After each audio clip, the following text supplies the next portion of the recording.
You're Ralph Boner? Boner.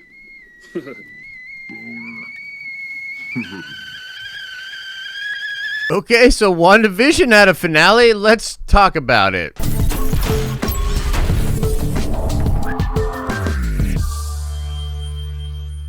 What's up, everybody? It's Josh. Welcome back to the channel. Smash that like button, and a big reminder that a large part of what we are doing with the Den of Nerds is happening over on our live streaming channel, and that includes a live stream I did raw right after watching this episode where I was like super disappointed by it. You can go watch that if you want to see me be uncomfortably disappointed by the WandaVision finale. To all of you fans that really did enjoy the WandaVision finale, I do want to, for the first part of this video, just break down the episode on its own merits before going into why I am so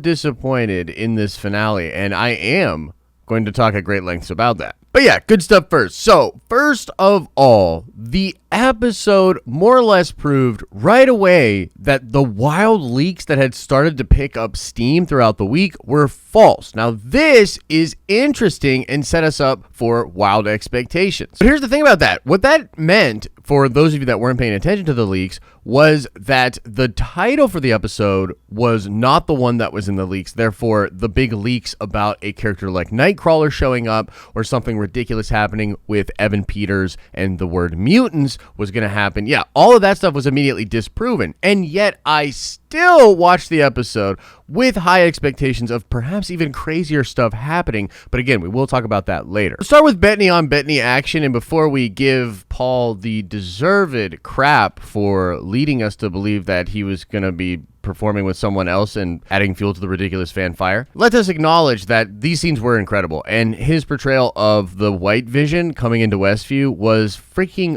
awesome, dude. I absolutely loved not only the fighting between these two characters, but the dialogue between these two characters. It was really quite brilliant, and it's a really heady thing that the more you think about what was actually going on there and who these two characters actually are, the more interesting those scenes become. And whatever is actually happening with the Vision that more or less leaves Westview, that character, I think, will meet up with Wanda eventually again, and it will be really, really cool. And whatever weirdness they do with that character in the future, I do believe will feel earned because of the heavy lifting that Paul Bettany does in these scenes as an actor. I mean, we've said it a million times at this point, but the show really does give great actors and actresses the ability to dig into great source material and show us their range and complexity. It's really, really cool. And almost all of the characters in the show have done a great job of this. I mean, Hayward is the character you love to hate. Some people really root for this character. Some people really hate him. I think Monica's introduction has been fan-freaking-tastic. I think Jimmy Woo has been awesome in this show. And basically, no matter if you love or hate any of the characters in WandaVision, they've all been really identifiable characters that have been consistent and yet have also gone through interesting little arcs. I'm not great at this gig, I gotta be honest. It doesn't really speak to my skill set. That's cool. The show deserves a lot of credit for that. And I do think that the heart of this episode is the goodbye scenes with Vision and Wanda and the children, but mostly the goodbye scene between Vision and Wanda, or the sort of created Vision and Wanda. The scene is absolutely fantastic. It did give me the feels when I was watching it for the second time. It was pretty powerful, really crazy, and does lead to some interesting things and possibilities for the MCU. But on its own merits, just as an emotional end cap for the season, it is good. I do want to say that the goodbye with the children is an issue for me. I'm not sold on it. I didn't like the way it was handled in the episode. It didn't necessarily feel earned. And the catalyst of them disappearing just felt really weird the way that scene was going down. It didn't feel intimate the way it all went down. And then the family just recovers really quickly. And yet it would seem that that entire time Wanda had already understood that she was going to have to say goodbye to her children. I don't know. It's just weird. It doesn't hit for me. And her just being okay with those kids not existing or whatever is bugging me personally because of things I know about the character from the comics. But to be fair, those scenes are incredible. Now, where the episode, I think, does not excel just on its own merits is the action. And even though the action sequences with Vision were awesome, and small little scenes like the one where Monica gets shot and the bullets run through her, and then you see Wiccan actually stop a bullet, scenes like that are absolutely incredible. But the whole episode and the whole season really was supposed to come down to Agatha and Wanda. And for me personally, this was not a very compelling fight. It wasn't very interesting in the way it was conceived or shot. And even though the visual effects were really like cool and stunning, there didn't seem to be any substance here. It was literally just like, I'm a witch. I know this stuff. You don't know this stuff. I can absorb your power. Oh, but now I'm going to do this thing that you taught me earlier on to prove that I actually know how to witch better than you do. And I'm the Scarlet Witch. Even though I don't know anything about myself, I'm going to say this ridiculous line about how you can't tell me who I am. I don't need you to tell me who I am.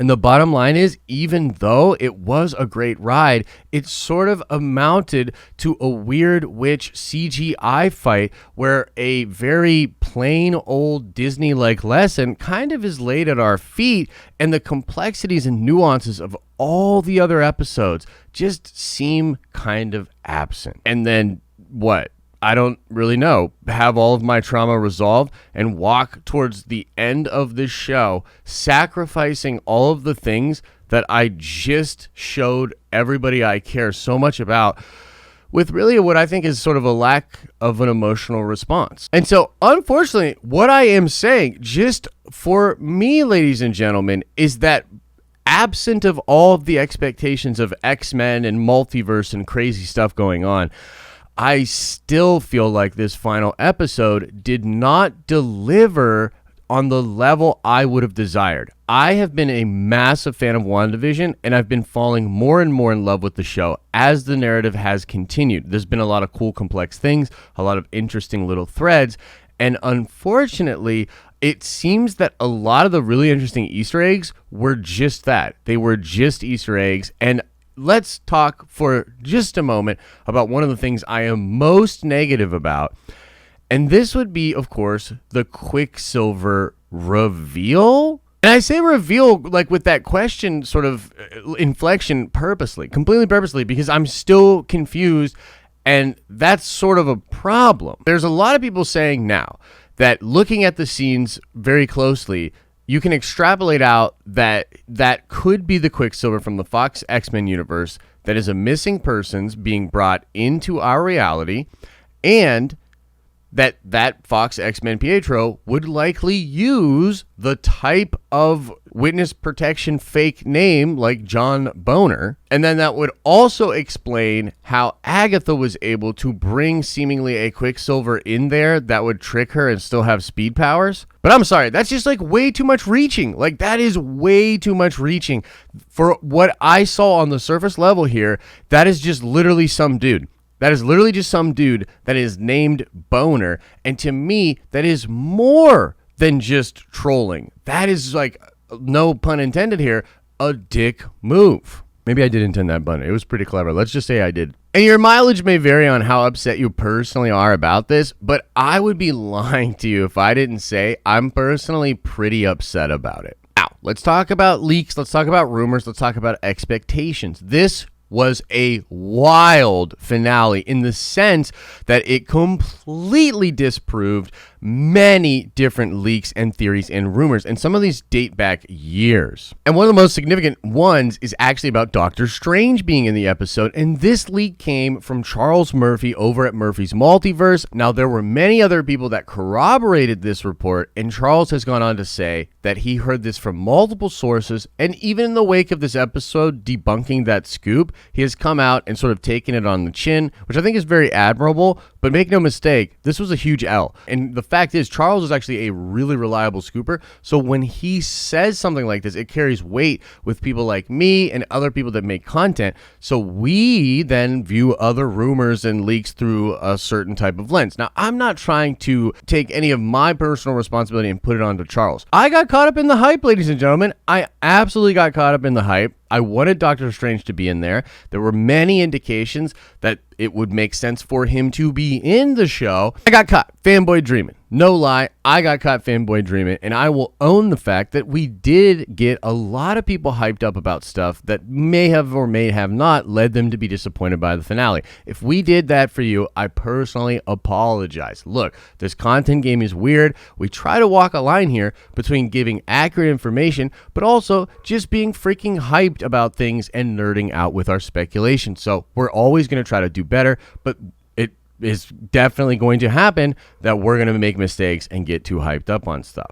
Now, before we just say that this was all fans' faults or scoopers' faults or leakers' faults or anybody like that, I do want to say that I think Marvel played a role here. Paul Bettany did come out and tease acting across from some crazy cameo, some person that he had always wanted to work with, and it was more or less revealed that he was indicating the scenes where he was filming across from himself. And while that is really cool and kind of a funny troll, I do think it just adds way too much fuel to the fire, especially when there's other crazy things happening out there, like Lizzie Olsen saying there'd be a Luke Skywalker level cameo. Now, here's the thing. Apparently, she never said that. Apparently, an interviewer sort of debated her with a question like that, and then all of the headlines ran with it. But here's the thing. If that is true, I think it behooves Lizzie or whomever to come out and say, that was never really said. We are excited about WandaVision, but we don't want fans to be unfairly excited about a cameo that isn't happening. And on that point, it did seem like the director for WandaVision and several other people, including Bettany himself, tried for the last week of promotion to curb people's expectations for what might happen in the finale. So maybe it's up to you to decide how much of this was the internet's fault for getting too excited, how much did the media play a role for getting into the excitement and building into the hype, and that includes channels like us, and then how much of this is to blame on Marvel Studios, the different things that people said, and the different things that they maybe didn't say to add clarification out there. And then I wanted to just kind of talk about where I stand with the episode, where I stand with Marvel.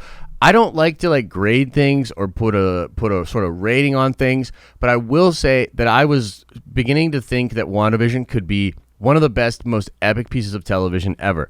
Maybe it still is. Maybe once my fanboyism fades away, I'll be able to reinvestigate it as simply a piece of art, but I can't right now. I had these expectations.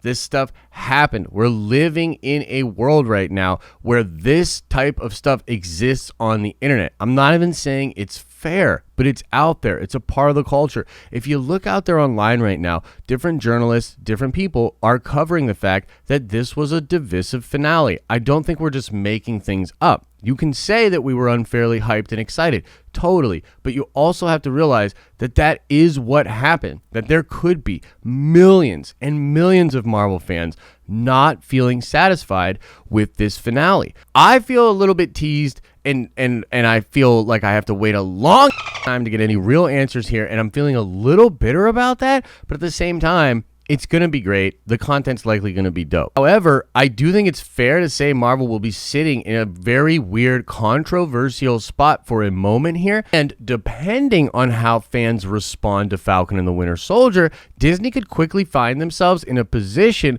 where a lot of their more recent content is simply not connecting with fans in a way that their previous content was. And you might say, that's not a big deal or a problem at all. Obviously, Marvel has all these dope things coming. They're going to satiate their audience. It's going to be fine. And you're probably right, but in a world where consumer behavior is super volatile and people are constantly thinking about churn and turning over their subscription fees, I don't know if Marvel really wants the coming out the gate Disney Plus Marvel streaming programs to be divisive. I think they were looking for it to be a knockout, and I'm just saying the jury might be out on how fans feel about WandaVision. And again, make sure you are checking out the live streaming channel because we're going to be talking a lot about this. If you have a particular question or an issue you'd like to ask me or one of the other members here at the Den, come on by a live stream, drop a super chat, and we will address your question for sure, and it will support us and the content that we make, and we appreciate that for sure. As I always say, I hope you are having an awesome and a nerdy day, and I will see you in the next video.